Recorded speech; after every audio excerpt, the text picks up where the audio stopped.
पिता है जिनकी आंखों के सामने उनके पुत्र को। नहीं, ऐसा मत कहिए स्वामी, ऐसा सोचे भी नहीं। माँ जननी होती है, उसमें सृजन की शक्ति होती है। वह अपनी संतान के लिए मृत्यु से भी संघर्ष कर सकती है।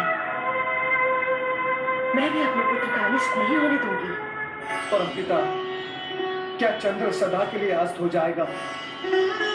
क्या आप नक्षत्रों को नए सिरे से अपने मार्ग निश्चित करने होंगे? कुछ तो कीजिए। हे सृष्टिकर्ता, आपकी सृष्टि पर संकट मंडरा रहा है। ये सत्य है, चंद्र से अपराध हुआ है, और यह भी सत्य है कि दक्ष ने क्रोध में आकर अपने अपराधी जामाता को श्राप दे डाला। उसे यह भी ध्यान न रहा कि चंद्र मात्र दक्ष का जामाता नहीं, सृष्टि का एक आवश्यक यंत्र भी है। उसके न रहने से पृथ्वी का संचालन डावाडोल भी हो सकता है।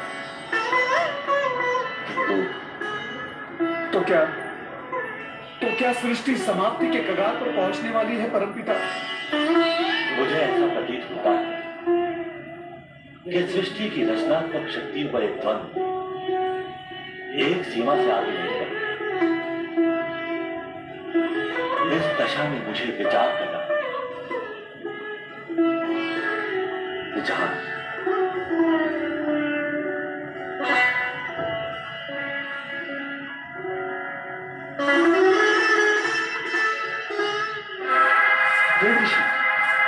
वहां सृष्टि पर विपत्ति के बादल मंडरा रहे हैं और ब्रह्मा जी ध्यान में डूबे हुए हैं। इस समय इनके ध्यान में मात्र सृष्टि की चिंताएं देवराज, अन्य कुछ नहीं। परंतु इसमें इतना सोच विचार करने की क्या आवश्यकता है? ब्रह्मा जी को करना होगा कि चंद्र को शाप से मुक्त करने के लिए अपने मानस पुत्र दक्ष को बाध्य करें। अन्यथा सृष्टि में प्रलय हो जाएगी देवर्षि, प्रलय हो जाएगी। ऐसा नहीं हो सकता देवराज इंद्र, हमें धैर्य से काम लेना होगा। यह हमारी परीक्षा की घड़ी है। भगवान शिव शंकर की कृपा से चंद्र की रक्षा का मार्ग अवश्य मिल जाएगा। हमारा हृदय टूट चुका है माते। कैसे पिता है हमारे, एक हाथ से हमारा कन्यादान करके हमें सौभाग्यवती होने का आशीर्वाद दिया और दूसरे हाथ से छीन के लिया। माते, उनसे कहो कि हमें पति का प्रेम नहीं, उनकी आयु और हमारा सौभाग्य चाहिए। पिता अपना श्राप लौटा ले और हमें हमारा पति दे दे, फिर जैसे भी है हम उनके साथ जीवन निर्वाह करेंगे। तुम्हें कैसे समझाएं पुत्रियों? दिया हुआ श्राप लौटाया नहीं जा सकता, ये असंभव है। हाँ, अब एक आसरा है, भगवान शिव शंकर। वो भक्त वत्सल है, भोलेनाथ है।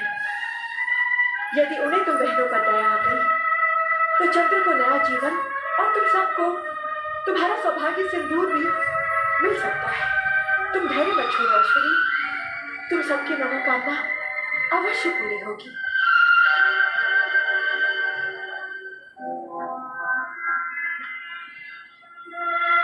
ये मौन कैसा?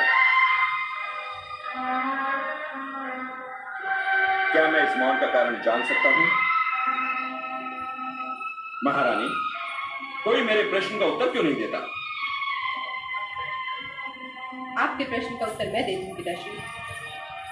देखिए देखिए, ये आपकी वही प्रिय पुत्रियां हैं जिनके सौभाग्य चंद्र पर दक्ष नाम का ग्रहण लग गया है, जो चंद्र को निगल जाना चाहता है। पुत्री!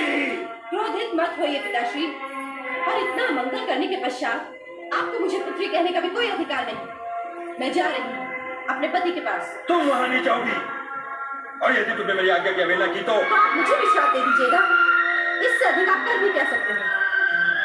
माते, जीवन मृत्यु के इन संघर्ष क्षणों में मैं अपने पति को एकाकी नहीं छोड़ सकती। मैं जा रही हूँ। रोहिणी, यदि तुमने इस महल की चौखट भी लांगी तो मैं तुम्हें श्राप दे दूंगा। बस कीजिए, बस। यदि आप ही पुत्रियों के पिता हैं तो मैं माता हूँ। वैसे पीड़ा आपने नहीं, मैंने सही है। यदि आपने अपने मुख से एक भी अपशब्द कहा तो मैं यही किया है, अपने प्राण त्याग दूंगी। हाँ,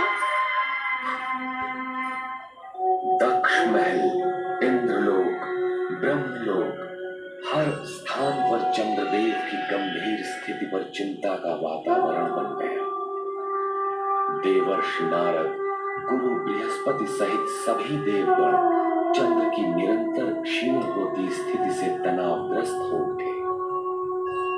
चंद्रदेव की माता ने पुत्र को इस संकट से उबारने के लिए कैलाश जाने का निश्चय किया। आप कहाँ हैं प्रभु?